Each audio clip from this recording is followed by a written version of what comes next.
Yeah, well, that's been kind of a shocking thing for me. Is just like the music that I made with the band continues to mean as much as it does to people. You can't, I think at the time that I've been, at the times that I've been in the band previously, you see so many means of marketing and promotion taking place that you think like, I don't know what's my talent and what's marketing and promotion, but like I can't tell the difference, and to me this just seems manufactured, and I can't actually like take credit for this popularity because there's so many other factors that make it be what it is. But something like music, people still like actively listening to, music you made 30 years ago.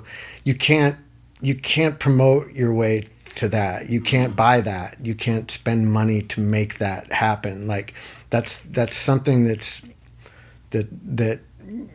something in the transference of energy from one human being to another, to one human being or four human beings to many human beings, that it's some kind of miracle or something. It's not something that I can't attribute it to marketing. It's so few bands from that period of time. There were bands like Jane's Addiction, like when they were playing, like the energy that I would feel at those shows, the magic of the room, as well as the Chili Peppers before I was in them, like where everybody there just felt like they were at the best place they could be in the world. Like it was so exciting and magical, and there's no way to make people see in retrospect like what that was, what that quality was that was that made the air feel so thick in those environments. Like all we have are the records and how they survive, and so in our case, like in my opinion, like a lot of the magic of the band had disappeared when I joined it. But as far as what we created on record, it wound up having a type of magic of its own that's wound up having this long lasting like impact and connection with people's emotions. And so I don't disregard that. I and also like I hadn't listened to the music in a long time, about a couple of years ago, I guess. Like, and I listened to each of the records and was just like struck by.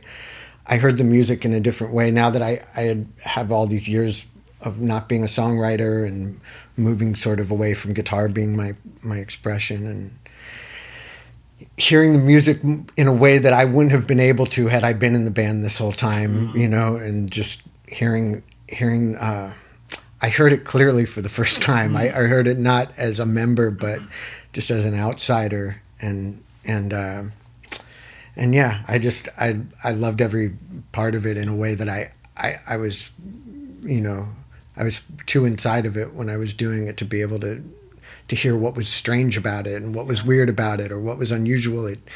I thought I was doing something very normal, and I listened to it and I hear the ways that it's strange. I hear the ways that it's exceptional. Like I couldn't see that when I was doing it. So yeah, presently the fact that there was a chance to work with those same people that I just have some sort of God-given magic with was just exciting, Yeah.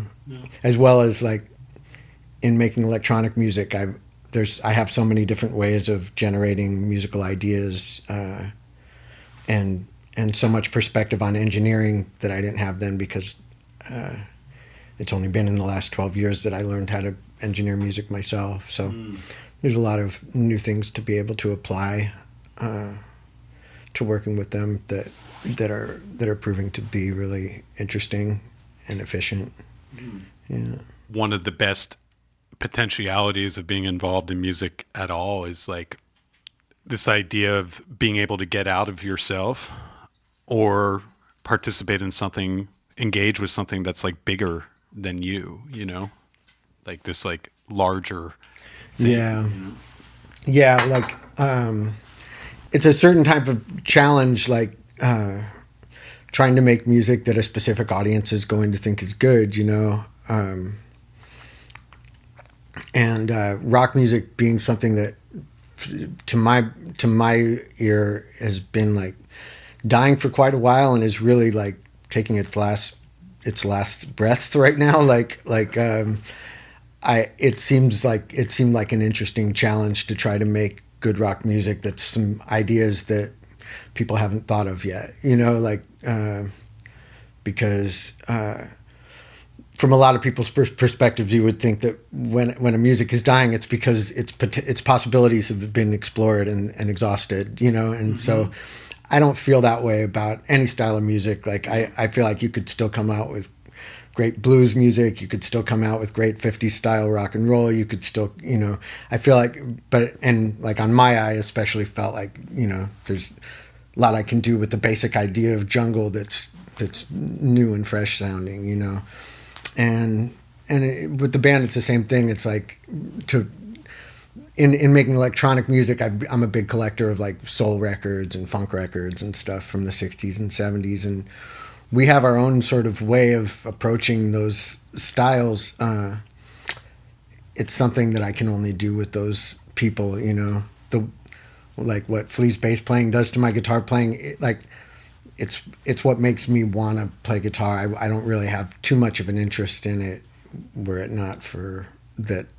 That if I write a set of chord changes, I get to hear how he plays bass over it. He has this way of playing something that's written, yet it's also improvised at the same time. That's endlessly fun to listen to at rehearsals. You know, I don't think I'd find that with another bass player. You know, it's just our styles were sort of made to complement each other's styles, and that's not something you can. It's one of those God-given things. I don't think I could expect to have that with any other bass player, you know. So yeah, all those things contributed to my decision to accept their offer to play in the band, you know.